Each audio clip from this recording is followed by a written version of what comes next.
In today's video, I'm going to be showing you how to make golden era EDM like Martin Garrix, Animals, Tsunami, songs like that.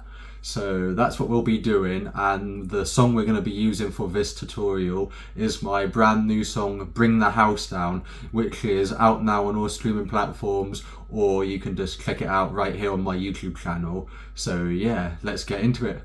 And also, if you find anything in today's video helpful, don't forget to hit that subscribe button, drop a like down below, and let me know if you enjoyed the video, or if you didn't enjoy it, still leave a comment. Suggest a video you want me to make in the near future, I guess. So yeah, let's begin. So let's start with the kick drum. The kick drum's probably the most important part of Big Room House, so that's a good place to start, I guess. So here's what the kick drum sounds like. So nothing too complicated going on there. I've got a bit of compression on it. I didn't make the kick myself. It's from a Vengeance pack that I've had for like forever. So yeah, the kick just worked. I did intend on making my own kick, but this kick just worked so well that I just decided to keep it in. So yeah, that's the kick drum. And what should we do next? Let's go to the lead sound, I guess. The second most important part. So this is what the lead sounds like.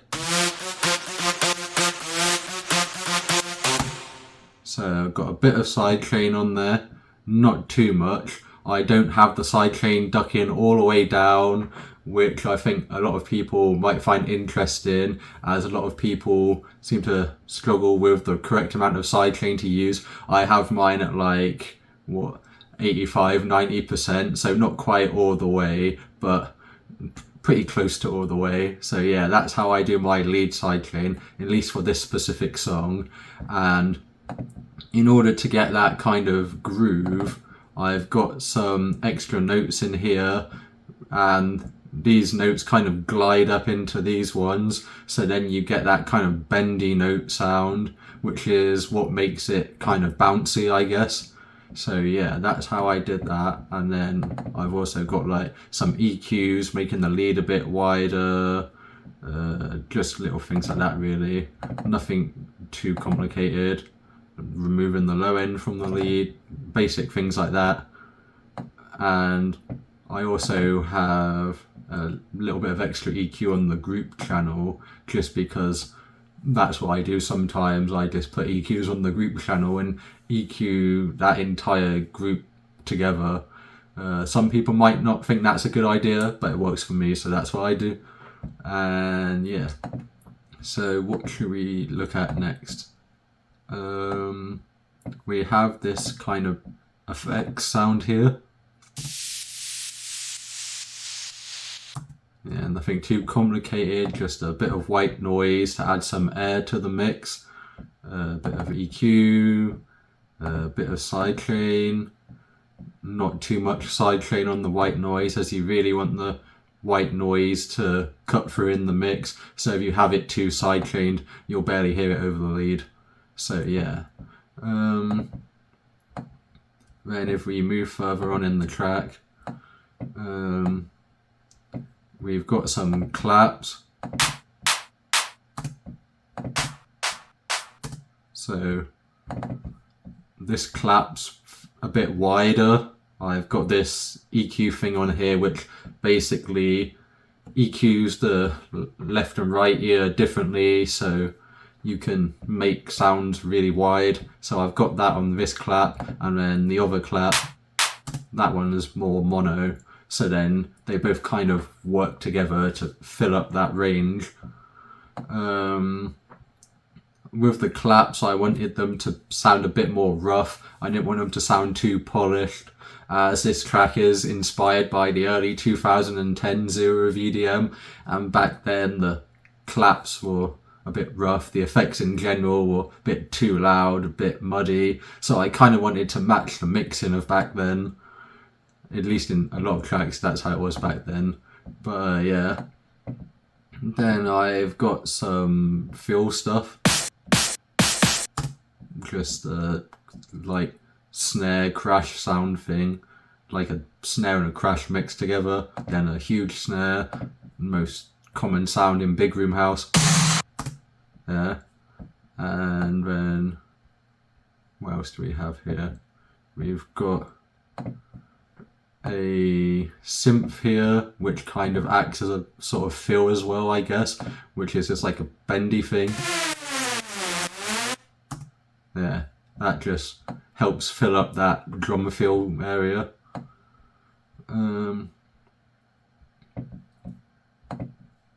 Then more effects. Got this riser thing. Yeah, I think you've probably heard that sound a million times if you're regular to like music production, like you've been doing it a long time. Yeah, so nothing too complicated there.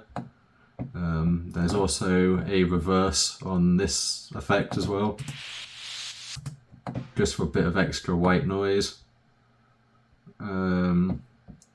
Got this sound down here, bit more white noise. I have a lot of white noise in this mix just to help fill it up a bit. Got this thing. That is an impact, but I've removed the low end on it because I've got other sounds that are filling up the low end, so I didn't want the low end to fight. I've got this effect just to help transition out of the drop into the break. Got a little laser shot. What else do we have?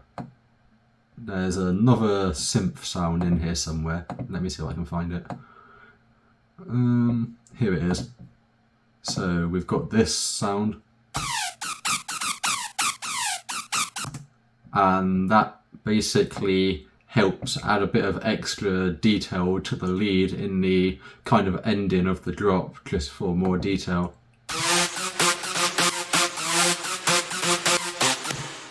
Yeah, so that's how they work together. I think that's mainly it for the drop. I don't think I've missed anything important. If we move on to the break, there's a few things in there. We've got more effects. Bit of pan automation on that one. Got the reversed version. And then we also have this vocal. Let's bring the house down. With that vocal, I can't remember where I got it from. I know it's from an old EDM pack, but basically it was kind of like a rap vocal, but I put some auto-tune on it and pitched the notes so it sounds more melodic, which is how I got that effect, as well as like a bit of overdrive, delay, things like that. Then what else do we have? There's a bass somewhere. Where is it? Maybe in synths. Yeah, so Hoove bass. Kind of like a common break bass that you hear in EDM. Yeah. I've also got the lead in the break, but it's filtered to make space for the vocal. So it kind of teases the lead a bit in the break, but then when it gets to the build, you get a bit more of the lead. And then when you get to the drop, you get all the lead. Yeah, so it just helps build the suspense towards the drop, I guess you could say. I've got this effect. So that helps kind of like transition from the break into the build, I guess you could say. That's the reason I added it in there, as the break and the build wasn't really transitioning well, but when you add a bit of like synth sound in there, it kind of transitions it over. I've got a build bass, which is just a kind of variation of the Hoove bass, but this one pitches up. Got a riser in here, just a standard EDM riser. It's been used in like a million big room tracks, but yeah. Got this build. Another Vengeance sample.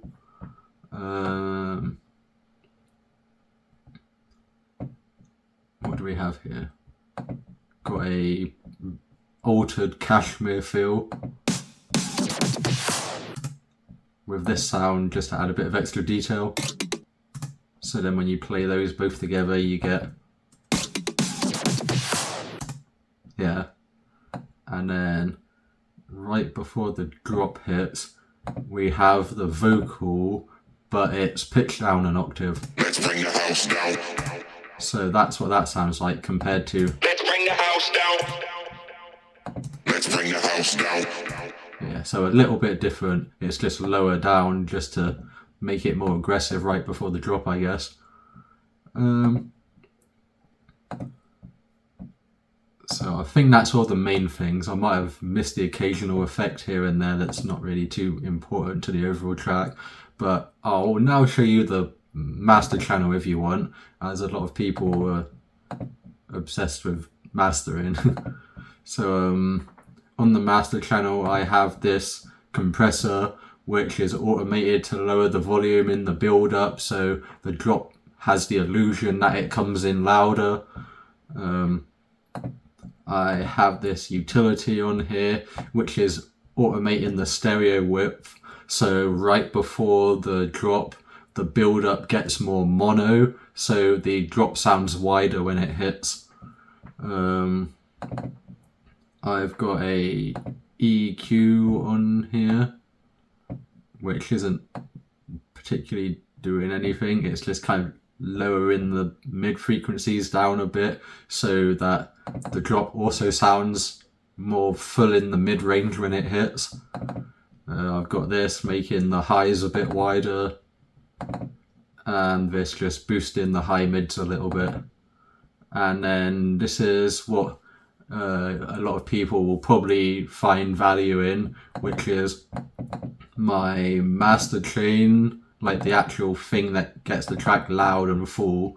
So I use this on pretty much all my tracks and just alter it slightly. So this is a saved kind of like preset that I've made.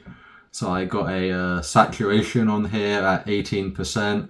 I've got a kick drum compressor to compress the whole track basically, but even though it says kick drum compressor, I just think it's a cool preset. It seems to have the desired effect even though it's meant for a kick drum, so I just use it on the entire track. And then I have a glue compressor which is after the regular compressor, which is how I get most of my volume and fullness in the track. And then just for that extra little bit of volume and control, I've got a limiter as well. So that's what I put on pretty much all tracks. I go saturation, compressor, glue compressor, limiter, and that's how I get the full loud kind of sound. But yeah, and then just a muted spectrum here which shows me the frequencies that the track's hitting at, so I can see if it needs more highs, more mids, things like that.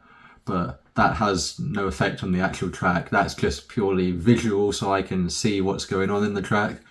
But yeah, so that's how I made my track, Bring the House Down. So again, if you'd like to check it out, you can go to my YouTube channel right here and have a listen, or you can go to Spotify, any streaming platform really. So yeah, don't forget to hit that subscribe button, leave a like on this video, and leave a comment saying if you found this video helpful or suggesting a video you want me to make in the future. I'll see you in the next one.